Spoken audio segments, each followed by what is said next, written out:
எனக்கு அதிகமா டிஎம் வர்றது இந்த 3 கொஸ்டின் தான். பிரான்ஸ்ல இந்த காலேஜ் சூஸ் பண்ணா எனக்கு வேலை கிடைக்குமா? இந்த காலேஜ் சூஸ் பண்ணலாமா? எனக்கு விசா ரிஜெக்ட் ஆகாதா? இந்த காலேஜ் சூஸ் பண்ணா என் ஃபியூச்சர் நல்லா இருக்குமா? அப்படி இப்படின்னு ஒரு 8 காலேஜ் சூஸ் பண்ணி வச்சிருக்கேன். இந்த 8 காலேஜுமே அவங்க படிச்சு முடிச்சுட்டு படிச்சுட்டு இருக்கவங்களோட ஃபீட்பேக். நான் சொல்ல போற காலேஜ் எல்லாமே 2025ல 90% விசா ரிஜெக்ட் ஆகாத காலேஜஸ். உங்க ப்ரொஃபைல் நல்லா இருந்தா, நீங்க இன்டர்வியூல கிளியர் பண்ணியிருந்தா. இந்த காலேஜ் எல்லாமே ஆர்ட் ஆஃப் பாரிஸ்ல இருக்கிற colleges.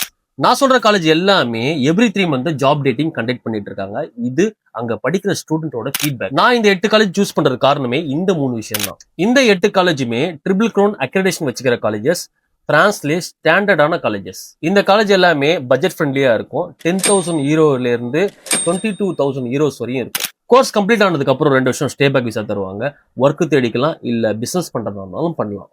First Neoma business school, second Paris school of business, third Skema business school, fourth ISC Paris, fifth EMLV business school, sixth INSEEC business school, seventh EDC Paris, eighth ISTEC business school. Engineering காலேஜை பத்தி வேணும்னா comment பண்ணுங்க, next வீடியோல போடுறேன்.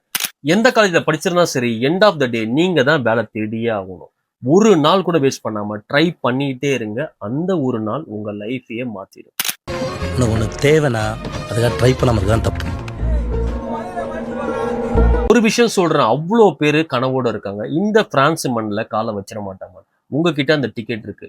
நீங்க தான் முடிவு பண்ணணும், இந்தியாவுக்கு வர போறீங்களா இல்ல பிரான்ஸ்ல செட்டில் ஆக போறீங்களா. ஸ்டடி விசா சம்பந்தமா ஏதாவது டவுட்ஸ், கிளாரிபிகேஷன்னா எனக்கு டிஎம் பண்ணுங்க. மெர்சி அபியான்தோ.